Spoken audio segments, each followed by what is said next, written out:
Holidays can be difficult for inmates. You have to understand that nobody wants to spend Thanksgiving locked up eating inmates with some gang members. People want to spend Thanksgiving with their family, their loved ones.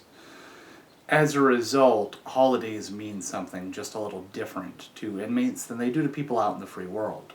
One of the holidays about which this is especially true is Father's Day.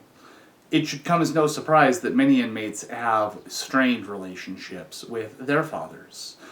Similarly, many inmates have failed to fulfill their responsibility as a father to their children. So Father's Day is always a touchy subject with inmates. For myself, the first decade that I was locked up, Father's Day was about my relationship with my father. When I was first arrested, he and I had been very close, but concrete and steel can put a strain on any relationship, and at the end of a decade, he and I were pretty estranged. Since my release, we have reestablished contact, but it was difficult to celebrate Father's Day while estranged from my father in prison. After about a decade of being locked up, what Father's Day meant to me changed. You see, CDC has a program called the Family Visiting Program. It's more commonly called the Boneyard Program, or perhaps the Conjugal Visiting Program. This is a program where an inmate who is eligible for the program, meaning that he's not a sex offender, he has never committed a crime against a minor, he's never been caught smuggling drugs.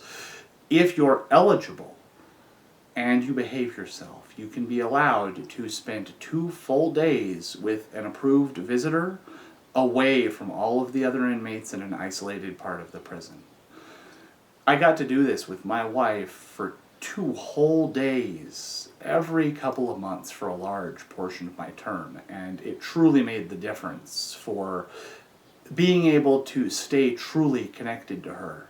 And eventually, we conceived a son at one of these visits, my eldest.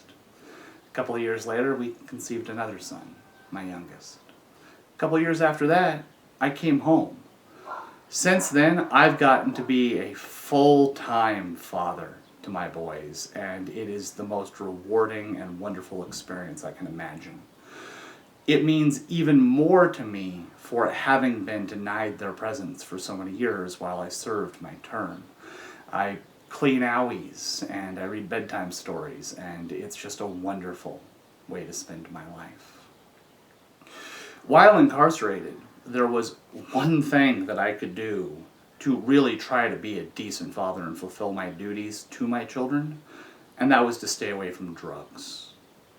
Of course, drugs can always ruin somebody's life or their relationship with their family, but CDC had a very harsh policy about drugs. If you were caught with drugs, 6 months you would not receive a contact visit. 6 months you would just sit in your cell and nobody would visit you. You would not be allowed to receive visits. And then for 6 months after that, you would be allowed to receive visits, but they would be behind glass, called non-contact visiting. There's a part of the visiting room set aside where there's a big plate glass window, and inmates can talk to their family on a phone and put their hand up against the glass. It's a bummer of a way to see your family. I never had the craving that some people have for drugs. I've done various substances at various times, but it was easier for me to stay away from the stuff than I know it was for some people. Thank goodness I didn't have the addiction that some other guys that I knew did. Scooby was an addict. He was my cellie, and I loved him. He was a good dude, but he could not stay away from the drugs. I remember one day, another white guy in the building, Red, came up to the door and showed Scooby something at the window. I couldn't see what it was, but from the attitude, I knew it was heroin. Red sold heroin, and Scooby bought heroin. Scooby got offended. He told him, "Get off my door, I'm not buying that, that's a bad deal." And Red left. Of course, a couple hours later, Red came back by, and Scooby did buy the heroin at the really bad deal. You see, the yard was dry, and as far as I knew, Red was one of the only guys who was managing to bring anything in. His wife and son visited him just about every visiting day, and his son was adorable. He's about 5 years old. And Red would sit down across from him and they'd play box for about 6 hours off and on as he talked to his wife and played with his son. He'd put his hands up and his little boy would pop his hands and try and punch Red, and it was adorable, and my wife and I liked watching them play. A little while after Red had come by the door and tried to sell Scooby some heroin, he got cracked. He got caught with that dope he'd been trying to sell, or some of it, and he lost his visits. I didn't think about it at the time. I didn't pay real close attention to other people's program. I was doing my own. But I did notice 6 months later, whenever Red got his non-contact visits back, meaning that he'd be allowed to visit his wife and son through glass. My wife and I were out at visiting that day, and we saw Red's wife and son come in, and I was trying to mind my own business. I should have, but I knew what was going to happen. They walked right in and walked him to the little plate glass window, the room in there, and he sat down on the other side of it, and his boy started bawling, crying, "I want to play with Daddy." He's about 5 years old. And it was an hour of this poor little boy crying to play with his daddy, and Red and his wife both just looking mortified and sad and heartbroken. They were glad to see each other, I'm sure. It had been 6 months. Red, I have some sympathy for. It has to hurt to see your wife and boy and not be able to be around him, but he did it to himself. He wanted to be able to sell some drugs. His wife, she loves the guy, and it has to suck to be married to an inmate. But she knew what was going on. She was involved. I have sympathy for her too, but the guy who broke my heart was that little boy.